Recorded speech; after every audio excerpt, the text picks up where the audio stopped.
Pukul 6 pagi, Kiran meninggalkan rumah sakit. Ia naik ojek menuju apartemen Devan. Jujur saja, ia lelah hari ini karena semalaman menjaga ayahnya dan hari ini masih harus menghadapi Devan yang pastinya akan membuatnya makin stres. Kiran kini sampai di depan gedung apartemen Devan. Ia memberikan uangnya pada ojek langganannya lalu berdiri menatap gedung apartemen itu sembari menghela nafas panjangnya. "Ada apa Mbak Kiran?" tanya si Fajar, ojek online yang masih di sana. Kiran menoleh sembari tersenyum. "Tidak apa-apa Mas Fajar. Tapi saya lihat kamu tadi mendesah capek. Kayak mau ketemu sama penagih hutang saja. Apa orang yang mau kamu temui di dalam?" Seorang rentenir. "Kalau takut, saya temani Mbak," ucap Mas Fajar menawarkan bantuannya. Kiran tertawa mendengar ucapan Mas Fajar. Bukan rentenir Mas Fajar. Lebih tepatnya, bos besar yang suka mengatur-ngatur hidupku sekarang, tapi tenang saja. Aku baik-baik saja. Mas Fajar pulang saja. Dan terima kasih sudah antar ke sini. Sama-sama Mbak Kiran. Kalau begitu, saya pergi. Mas Fajar pun pergi. Sedangkan Kiran melangkah masuk ke dalam. Ia menuju tempat Devan menggunakan lift. Tak lama, lift terbuka dan Kiran keluar. Semoga saja, kepala si brengsek itu kebentur tembok, terus pikirannya menjadi dewasa. Tidak selalu bikin orang naik darah. Paling tidak, seharilah biar aku bisa istirahat walau cuma sebentar. Kiran mengomel sendiri sembari berjalan ke arah apartemen Devan yang jaraknya tak jauh dari lift. Kiran masuk setelah menekan sandi apartemen Devan. Ia memang sudah biasa masuk tanpa mengetuk pintu. Devan pun sudah memberinya izin masuk ke apartemen itu. "Devan!" seru Kiran sembari berjalan ke kamar untuk membangunkan Devan, karena ia pikir bahwa Devan mungkin masih tidur di kamarnya. Namun saat Kiran membuka pintu kamar, Devan tidak ada di sana. Kamar suaminya kosong dan kamar itu pun sudah dirapikan. "Devan kemana sih?" gumam Kiran sembari menutup kembali pintu kamarnya. Kiran berpikir bahwa mungkin Devan ada di ruang fitness yang ada di sebelah kamar Devan. Kiran pun membuka kamar itu dan Devan juga tidak ada di sana. Apa mungkin dia ada di ruang kerjanya? Kiran pun datang ke ruangan itu dan ternyata benar. Devan ada di sana dan sedang olahraga di sana. Astaga Devan! Kamu ngapain push up di sini? Kiran benar-benar kaget melihat Devan tak memakai baju dan sedang push up di ruang kerjanya. Devan mengangkat wajahnya melihat Kiran. "Aku sedang olahraga sayang." "Tahu. Tapi kenapa olahraganya di sini?" "Ini bukan ruang olahraga tapi ruang kerja Devan." "Astaga. Aku bosan olahraga di ruang olahraga. Maunya di ruangan ini. Ayo naik ke punggungku. Kita sama-sama keluarkan keringat sayang," ucap Devan tanpa berhenti melakukan aktivitas push-up-nya di sana. "Keringatku sudah keluar. Ayo cepat mandi, terus kita ke kantor. Ini sudah jam 7 Devan." Tegas Kiran tapi tak membuat Devan berhenti. "Ayolah sayang. Jangan terlalu serius dan terlalu keras begitu. Kita olahraga dululah," ajak Devan sembari tersenyum pada Kiran dan keringat sudah membasahi wajahnya. "Hadapi kamu harus keras, karena semuanya kamu gampangin. Lama-lama aku makin tua kalau hadapin kamu." Devan mendengar suara keras istrinya yang membuatnya pun berhenti. Akhirnya ia berdiri dan menatap Kiran tapi ekspresinya tetap santai. "Semua yang aku punya keras-keras sayang. Kalau lembek, tidak akan enak." Devan masih saja menggoda Kiran. Bahkan sampai tersenyum. Kiran semakin kesal melihat Devan tapi ia mencoba untuk tetap tenang dengan menarik nafasnya dalam-dalam lalu membuangnya perlahan-lahan. Devan yang melihatnya malah tertawa kecil. Ia sungguh senang melihat ekspresi marah Kiran. Ia sangat menyukainya sampai ia ingin terus menggoda Kiran. Ayo, ajak Devan sembari merangkul bahu Kiran. Mau kemana? Tanya Kiran yang tetap mengikuti Devan keluar dari ruangan itu. Mandi dong. Katanya aku harus mandi, baru ke kantor. Ya terus, kenapa kamu ajak aku? Tanya Kiran yang menghentikan langkahnya di depan kamar. Bahkan ia menyingkirkan tangan suaminya yang ada di bahunya. Hari ini aku malas mandi tapi harus mandikan, baru ke kantor. Jadi tolonglah. Mandikan aku sayang. Kamu punya tangan kan? Mandi sendiri sana. Tegas Kiran. Devan tak henti-hentinya menggoda Kiran. Ia kembali meraih tangan Kiran sembari menunjukkan ekspresi manjanya. Kamu kan, istriku. Dan sebagai istri, kamu harus bantu saat suami lagi kesulitan. Sekarang aku lagi sulit mandi dan butuh bantuan. Kiran tidak ingin menuruti Devan. Ia malah kesal melihat Devan memohon padanya. Dengan kesal pun ia mendorong Devan masuk ke kamar dan mengunci pintunya dari luar. Istriku. Kenapa kamu malah kunci pintunya dari luar? Teriak Devan dari dalam. Kiran masih berdiri di luar dengan senyuman miringnya melirik pintu itu. Suamiku sayang. Pintu ini akan terbuka kalau kamu sudah mandi, sudah pakai baju yang rapi dan istrimu yang tercinta ini akan berdiri menunggumu di sini. Devan yang ada di dalam kamar, tampak kesal tapi ia tidak mengatakan apapun lagi. Ia masuk ke kamar mandi dengan menahan rasa kesalnya gara-gara Kiran yang tidak mau menuruti permintaannya. Kiran membuka pintu itu kembali setelah 5 menit berlalu. Ia masuk dan mengganti pakaiannya dengan pakaian baru. Untung saja aku sudah mandi di rumah sakit. Jadi tinggal ganti baju saja, ucap Kiran sembari membuka semua lemari, mencari pakaiannya yang disimpan oleh Devan. Laki-laki itu benar-benar membawa semua bajuku ke sini. Dasar menyebalkan. Seenaknya saja bawa barang orang tanpa bilang, protes Kiran kala ia menemukan lemari tempat pakaiannya. Setelah mengganti bajunya, Kiran kembali keluar dari sana dan mengunci kembali pintu kamarnya. Setengah jam kemudian, Devan selesai berpakaian rapi.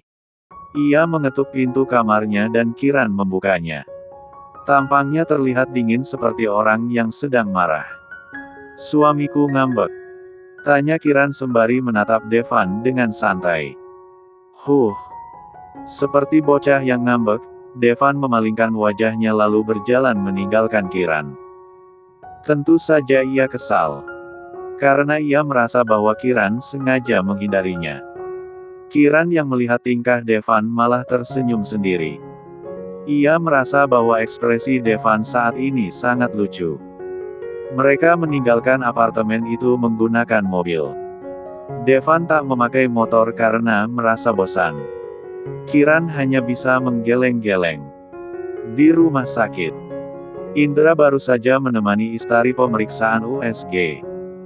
Ia mengetahui fakta yang membuat Indra tidak bisa menerima anaknya. Ternyata anak yang dikandung Istari adalah perempuan dan Indra tidak menginginkannya, karena kenyataannya ia menginginkan anak laki-laki seperti Jenar agar Tuan Surendra menyayangi anaknya seperti Tuan Surendra menyayangi Devan selama ini. Indra melangkah keluar dari ruangan dokter dengan raut wajahnya yang marah. Saking marahnya, ia meninggalkan Istari yang kesulitan mengikuti langkahnya yang berjalan cepat. Mas Indra. Tunggu. Kamu jangan jalan cepat-cepat mas. Aku tidak bisa jalan sepertimu, ucap Istari dengan suara keras agar Indra mendengarkannya. Di sana banyak orang dan Indra tidak mau dianggap jahat oleh orang-orang di rumah sakit hingga ia menghentikan langkahnya, menunggu Istari. Jika saja Indra tidak menjaga harga dirinya di depan semua orang, sejak tadi ia pasti sudah memarahi Istari. Ayo cepat. Aku muak berada di rumah sakit ini. Istari tidak mengatakan apapun. Ia hanya merangkul lengan suaminya lalu melangkah pergi dari sana. Mereka kini ada di dalam mobil. Namun Indra tidak menyalakan mobilnya, karena ingin bicara dengan istrinya. "Kenapa kamu tidak nyalakan mobilmu sayang?" tanya Istari yang tidak sadar bahwa suaminya sedang marah. Indra menoleh ke Istari dan menatap Istari dengan tatapan marah. "Kamu masih belum sadar ya, kalau kamu sudah menipuku?" "Apa maksud kamu Mas? Kapan aku menipumu?" tanya Istari mengerutkan keningnya. "Saat usia kandungan kamu berusia 5 bulan, kamu bilang kalau jenis kelaminnya laki-laki. Sekarang, aku dengar sendiri dari dokternya kalau jenis kelaminnya perempuan dan dokter itu adalah dokter terbaik di rumah sakit ini. Dia tidak mungkin berbohong. Jadi, orang yang berbohong itu adalah kamu." Saking marahnya, Indra sampai meninggikan suaranya sembari melotot melihat Istari. Istari terkejut karena ia baru ingat tentang ucapannya yang pernah membohongi Indra. Kebohongan itu demi membuat Indra memihaknya. Istari juga takut dan khawatir pada Indra yang mungkin tak jadi menceraikan Kiran bila tahu tentang jenis kelamin anaknya. "Mas, kamu salah paham. Aku tidak pernah sengaja untuk berbohong. Aku mengatakan yang dibilang dokternya. Dokter yang periksa sebelumnya bilang kalau jenis kelaminnya adalah laki-laki. Dokter itu yang salah periksa Mas. Bukan aku yang salah. Mas harus percaya sama aku." Istari tidak mau mengakui kesalahannya karena itu hanya membuat Indra semakin membencinya. Dasar sialan. Indra sungguh kesal tapi tak ada yang bisa ia lakukan selain mengumpat di sana. Istari takut melihat suaminya marah hingga ia menundukkan wajahnya di sana, sedangkan Indra melajukan mobilnya. Devan melangkah masuk ke ruangannya diikuti Kiran yang berjalan di belakangnya. Setelah melewati pintu, Devan tiba-tiba menghentikan langkahnya hingga membuat Kiran sedikit kaget. Nyaris saja, Kiran menabrak Devan jika saja ia tidak segera mengangkat bola matanya melihat ke depan. "Ada apa-apa Devan?" tanya Kiran penasaran. Devan memutar tubuhnya berhadapan dengan Kiran. Ia berdiri sembari memegang pinggangnya dan tatapannya masih kesal melihat Kiran yang sejak perjalanan ke kantor sampai saat ini, tak mengatakan apapun padanya. Padahal, ia sejak tadi menunggu Kiran bicara padanya. Ia pun sudah menunjukkan kekesalannya dengan begitu jelas sejak keluar dari apartemen. Namun Kiran tak mempedulikan itu. "Kau tidak berniat mengingkari perjanjian kita kan?" tanya Devan serius. "Tentu saja tidak.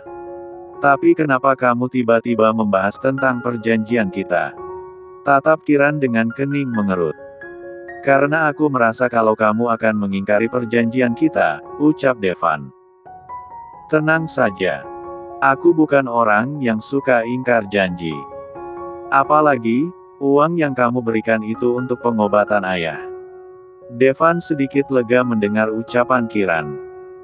Ia pun melangkah maju mendekati Kiran yang tetap berdiri tegak di depannya. "Aku dengar kabar kalau kondisi ayahmu sudah jauh lebih baik. Jadi menurutku, kau tidak perlu menemaninya lagi sampai menginap di rumah sakit. Kamu melarangku menemani ayahku di rumah sakit." "Bukan melarang Kiran. Aku membebaskanmu untuk menjenguk ayahmu tapi tidak harus menginapkan. Apa hanya kau sendiri anaknya? Kan, masih ada adikmu dan ibumu yang bisa menggantikanmu. Maksudku, ini adalah waktu yang tepat untuk kamu memenuhi perjanjian kita. Kondisinya ayahmu sudah lebih baik dari sebelumnya. Dan di sana ada ibumu, juga adikmu yang bergantian menemani. Tidak harus selalu kamu kan?" Selama beberapa hari ini, Devan memang sudah menahan kesabarannya pada Kiran. Namun hari ini, ia sudah kehilangan kesabarannya hingga kembali mengungkit tentang perjanjiannya dengan Kiran. Kiran menutup matanya sembari mendesah panjang tapi ia tidak berniat menolak keinginan Devan. "Oke, Aku akan memenuhi keinginanmu. Nanti malam, aku akan menginap di apartemenmu. Semoga kau tidak ingkar janji lagi. Raut wajah Devan terlihat dingin tapi ketika ia memutar tubuhnya membelakangi Kiran, ia tersenyum miring. Ayo mulai kerja lagi. Titahnya kemudian. Baik Pak Devan. Kiran kembali melangkah mengikuti Devan yang kini duduk di kursi kerjanya. Ia langsung menjelaskan semua jadwal Devan hari ini dan Devan hanya mendengarkan dengan serius. Setelah memberitahu Devan tentang jadwalnya hari ini, Kiran kembali ke meja kerjanya yang ada di depan ruangan Devan. Saat itu, ponsel Kiran berdering. Panggilan masuk dari Jenar. Kiran sedikit kaget karena orang yang selama sebulan lebih tidak bisa ia hubungi, tiba-tiba saja menghubunginya. Kiran penasaran ingin tahu tentang kondisi Tuan Surendra. Sebab itu, ia segera mengangkat panggilan dari Jenar untuk tahu kabar Jenar dan Tuan Surendra. Halo, Assalamualaikum Mbak Jenar. Waalaikumsalam Ki. Lama banget tidak dengar kabar Mbak Jenar.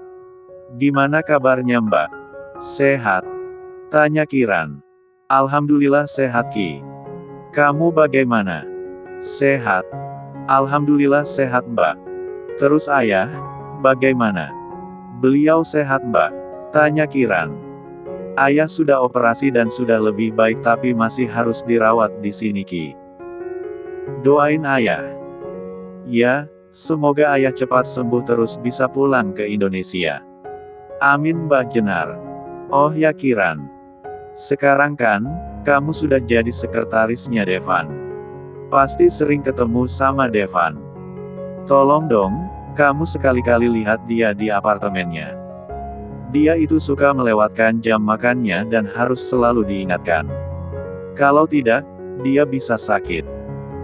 Jenar sangat menyayangi anak semata wayangnya itu hingga ia meminta bantuan pada Kiran untuk memperhatikan Devan. Oh oke Mbak. Nanti aku datang ke apartemennya. Tadi Mbak hubungi Devan tapi dia tidak angkat. Mbak mau tahu kabarnya. Dia baik-baik saja kan Ki? Tanya Jenar. Baik Mbak. Dia segar bugar tuh di ruangannya. Jenar yang mendengarnya malah tertawa. Kiran hanya tersenyum lebar sembari menggeleng mendengar Jenar tertawa di balik telepon. Namun detik itu juga Jenar berhenti tertawa. Ki, sudah dulu ya. Ayah butuh bantuan. Nanti kalau ada kesempatan, Mbak telepon lagi soalnya Mbak masih kangen bicara sama kamu. Oke Mbak Jenar. Panggilan pun berakhir. Kiran meletakkan kembali ponselnya dan karena haus, ia berdiri dari tempatnya untuk mengambil air minum tapi ia tiba-tiba dikejutkan oleh Devan yang berdiri di samping meja kerjanya. Astagfirullah. Meja kerja Kiran memang tertutup di depan. Jadi jika ia duduk, ia tidak bisa melihat orang karena tertutup dinding yang tingginya sekitar 15 cm yang terhubung dengan meja kerjanya. Apalagi jika ia menundukkan kepalanya di sana. Ia baru bisa melihat orang jika ia mendongak atau berdiri dari sana. Sejak kapan kamu ada di sini? Tanya Kiran. Barusan. Kamu bikin orang kaget saja. Kenapa tidak bicara sih? Atau paling tidak, ketuk-ketuk meja biar orang tidak kaget, ucap Kiran. Soalnya kamu buat orang curiga. Ngapain kamu terima telepon sambil sembunyikan kepala di situ? Kiran tidak mau berdebat dengan Devan. Ia segera meraih ponselnya dan menunjukkan panggilan dari ibunya. Nih kamu lihat. Siapa yang bicara padaku tadi? Orang itu ibumu sendiri. Devan merasa malu karena sudah salah paham pada Kiran. Namun ia gengsi mengakui kesalahannya itu. Egehem. Aku datang karena mau minta dokumen rapat kemarin. Kamu kan, bisa hubungi nomor di sini. Buat apa alat komunikasi disimpan di mejaku kalau kamu tidak hubungi? Bawa sekarang ke ruanganku. Devan tidak mau membahasnya hingga ia masuk kembali ke ruangannya. Kiran yang melihatnya menggeleng-geleng. Heran. Ada ya CEO keluar sendiri dari ruangannya cuma buat minta dokumen sama sekretarisnya. Apa dia lupa cara menggunakan telepon sekretaris?